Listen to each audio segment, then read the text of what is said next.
what is this evil eye? What is al-ayn? Is it a reality? Is it superstition? Well, the Prophet ﷺ has said in authentic hadith, al-aynu haqq. Al-aynu haqq. That the evil eye is true. Al-aynu haqq. The evil eye is true. And this story of Yaqub as well proves it, that there is a reason why he does not want his 11 children to enter together. Why? All of these are sons. And for one man to have 11 sons is a big blessing and honor, especially at that time. Especially at that time when sons are of great value. So these are all full brothers. Not only that, they are all the children of Yaqub, and they're all very handsome. Right? Yeah, they're all very handsome, and they're all from a foreign race. That is a race of the Bani Israel. It's a new race now. The race is just starting now, the Bani Israel, right? The Israel is Yaqub. So this is a new race that is starting, a new ethnicity. And they are, mashallah, young, powerful, strong men. Who's not going to get jealous amongst the people of Egypt when they find this new race and they're all speaking a language, looking different, dressing differently? So he's worried about ayn. What exactly is ayn? There's only like 5 or 6 hadith about ayn, and there's indirect references in the Quran to ayn. And put together, we as Ahlul Sunnah wal Jama'ah believe that there is a reality called ayn. Some of the progressives or modernists, they don't like anything that their mind doesn't understand, so they deny it. But ayn seems to be very true and real from the Quran and from the Sunnah. As from the Quran, we have a clear verse in the Quran that we seek refuge وَمِن شَرِّ حَاسِدٍ إِذَا حَسَدٍ, right? And if the hasad of the hasid had no effect, why should we care about seeking Allah's refuge in it? Let me repeat. The very fact that we seek Allah's refuge from the evil of the hasid when he has hasad shows us that when a person is jealous, hasad means a burning jealousy. When a person is jealous, there is an evil that will affect. So what is al-ayn? Al-ayn is the negative consequences of jealousy. The negative consequences of jealousy. And it is called ayn from the eyes. Because the number one reason to get jealous is when you look at something. But ayn has nothing to do with the eyes. Because you can hear about something and get jealous. You don't have to necessarily look at it. It's not like an invisible Superman beam of ray that comes out, right? This is not al-ayn, okay? Al-ayn is the feeling of the heart. Al-ayn is a burning jealousy. And it has to be a burning jealousy. This is a jealousy that only an evil person allows this jealousy to go unchecked. Because the Prophet ﷺ said that jealousy destroys good deeds, like a fire destroys twigs, or like that herb destroys honey. I forgot the herb, but some type of herb destroys honey. It makes it corrupt, right? So jealousy destroys hasanat. The mu'min will never allow the jealousy to go unchecked, because jealousy is a filthy feeling. That even when you feel jealous, you feel filthy. Why am I feeling like this? Jealousy is a filthy feeling. And it's only the evil person who allows jealousy to go unchecked. And what happens when you allow jealousy to go unchecked? Somehow, it causes an effect on the object of jealousy. How? Scholars have differed. As I said, the evidences are very little about ayn. But one hadith seems to suggest that that jealousy empowers shaitan. It gives some type of fuel to shaitan. And shaitan can then use that, because shaitan wants to harm. Shaitan can then use that fuel to get to the other person. And this seems to be the most logical, rational, and also hadithi interpretation. That how can just jealousy affect somebody? How can it do it by that? Well, it could if Allah has decreed. We're not denying that. But it seems, and there are riwayat that show this, that jealousy feeds shaitan. And the jinn, basically, when I say shaitan, I mean the jinn, the evil shaitan, the evil jinn, the shayateen. And when you have so much jealousy, then you basically empower some of the jinns to go and harm the other person. It gives them the motivation, it gives them the fuel they need to go and harm the other person. So, the Prophet ﷺ, in an authentic hadith in Sahih Bukhari, and this is one of the most authentic hadith about ayn, he would seek refuge in Allah from the ayn. He would seek refuge in Allah from the ayn. This hadith is in Bukhari. And so he would say, and the dua is in Bukhari, Allahumma inni a'udhu bi kalimati Allahi tam. I seek refuge in the perfect speech of Allah. Min kulli shaytanin wa ham. From every shaitan and from every creature that harms. Hamma is like a scorpion, a snake, right? Min kulli shaytanin wa ham. Wa min kulli ayni lam. And from every critical or jealous eye. So 3 things are being sought refuge in. Shaitan and creatures. Now, of course, in the desert creatures, of course, we still seek refuge here. But I'm saying, in those days, you're worried about scorpions, you're worried about snakes, you're about all of these animals. And that's ham. And وَمِن كُلِّ عَيْنِ اللَّامِ. And from every ayn that will criticize, that will be jealous. So the Prophet ﷺ is seeking refuge in al-ayn. And in hadith in Abu Dawud and Ahmad, in Imam Ahmad's Musnad, he said, al-aynu haqq. Ayn is true. It's a reality. So I think 2 words is a hadith. Al-aynu haqq. Don't deny it. It's not superstition is the point. It's a reality. Al-aynu haqq. So we believe in ayn. How do we protect ourselves from ayn? Again, this is a different topic, but it is important. So 4 things. 4 things to protect ourselves from ayn. The first one I've already mentioned. What is that? Dua. Dua. What du'as are there? Well, I just told you 2 du'as. قل أعوذ برب الفلق من شر ما خلق ومن شر غاسق إذا وقب ومن شر النفاثات في العقد ومن شر حاسد إذا حسد. Right? Extra recitation of Surah Falaq. And also this particular dua of Sahih al-Bukhari. So from the Quran, from the Sunnah, we always regularly seek protection from ayn. Number 2, what else can we learn right now? There's a lesson right here. What should we do to protect ourselves from ayn? Don't be flashy. Right? Don't be flashy. Don't want to show off what Allah has blessed you with. Be cautious. No point. You're going to cause yourself harm. The mu'min is not to show off, right? Now the mu'min might have a lot of blessings. The 11 sons are blessings, right? If you have wealth, alhamdulillah, live the lifestyle that's halal, alhamdulillah. But there's no point flaunting it, right?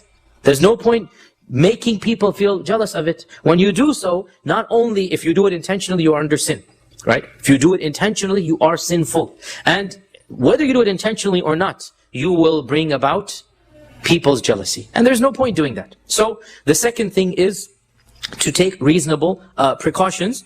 Now, even though, of course, taking reasonable precautions will not guarantee protection from ayn. Because even Yaqub says, وَلَا أُنِعَكُمْ مِنَ اللَّهِ شَيْءٍ. This is not going to protect you against Allah. I do what I can, but it's not going to protect you completely.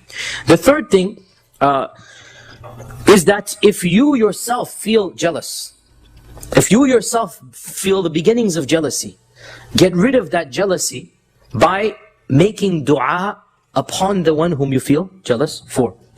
And the best dua that the scholars say is MashaAllah, Tabarakallah. Right? And the evidence for this is Surah Al-Kahf and the people of the 2 gardens. وَلَوْلَا إِذْ دَخَلْتَ جَنَّتَكَ قُلْتَ مَا شَاءَ اللَّهُ لَا قُوَّةَ إِلَّا بِاللَّهِ. Right? That the evidence that they say from this is Surah Al-Kahf. That don't, now this man, he was feeling ujub, not ayn, but nonetheless it's the parallel, it's the companion. He's feeling proud. He's feeling, oh, mashallah, I got all of this stuff, man, it's all mine. No, don't say it's all mine. MashaAllahu la quwwata illa billah. Take it, give it back to Allah. Right? La quwwata illa billah. So when we feel jealous, and subhanallah, who amongst us cannot have some fleeting jealousy? We see somebody, mashallah, wealthy, or driving that fancy car, or living in that mansion, right? Or primarily for the sisters, it's about beauty, that's what they get jealous for, right? They say, or a good marriage as well, somebody who's happily married. Yani it's something, human nature, that a fleeting emotion runs by your heart. The mu'min seeks refuge, kills that. And if it doesn't go away, MashaAllah, MashaAllah, la quwwata illa billah. Make dua for the person. And the scholars say, by the way, the scholars say that whoever causes ayn will be accountable on the Day of Judgment. Because you allowed the hasad to grow, right? And the Prophet ﷺ said that hasad eats up your good deeds if you let it growing. So don't think that just because you have ayn, it's just a feeling in the heart. No. Some feelings of the heart are accountable by Allah. And this is one of them.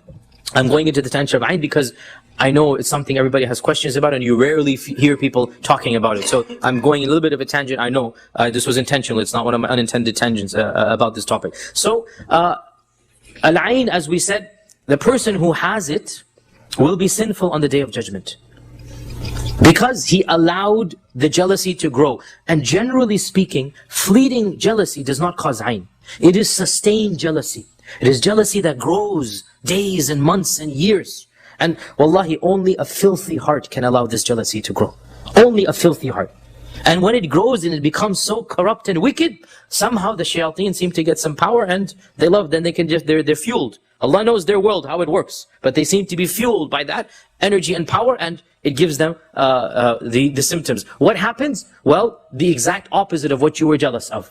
of what caused the jealousy. So if a person is beautiful and others get jealous of her, then she might start having blemishes, warts, spots on her face, right? Or the fancy car, you're driving your fancy, let's say Jaguar or something, right? You're zooming through the streets and all the men are getting jealous of a car. So childish, but anyway, so they're getting jealous of the fancy car going there.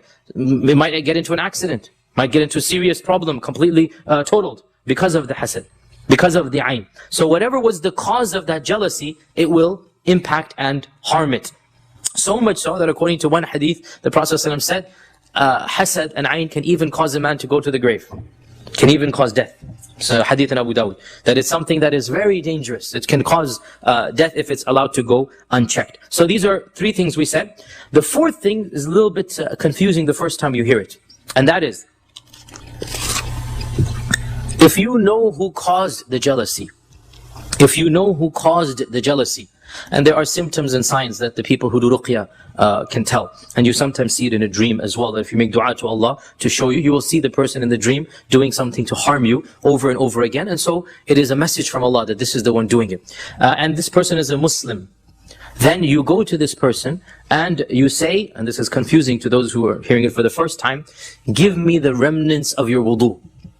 What this means is, and this is from a hadith in Imam Ahmad's Musnad, and I want to say Tirmidhi, but for sure it's in Imam Ahmad's Musnad, it is authentic, that the Prophet ﷺ saw somebody suffering from hasad, suffering from ayn, the effects of ayn. And he said, did anything happen to him? So they said, yes, so-and-so passed by, and he seemed to be impressed, he seemed to be amazed. And ever since that, he had been suffering from sickness. So the Prophet ﷺ said, call that man, call the first one. So they called him, and he commanded him to do wudu in front of him. And so he did wudu into the container. Now in those days, the water doesn't run into the sink, the water remains. So you do wudu and the water goes into the container. So he said, take this and tell the other person, the one who's suffering, to bathe in it, to put it on his body.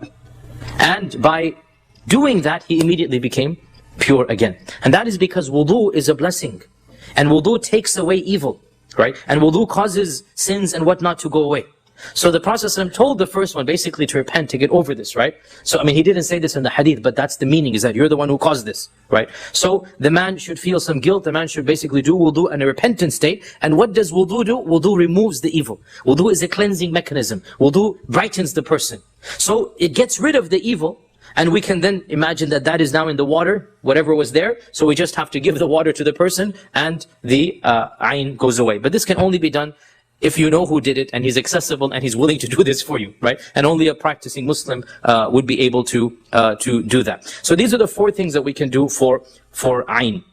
And of course, the point being, we do our precautions what we can, and in the end, as Yaqub said, getting back to the story, وَلَا أُغْنِي عَنْكُم مِّنَ اللَّهِ شَيْءٍ. I cannot protect you against Allah at all. إِنِ الْحُكْمُ إِلَّا لِلَّهِ.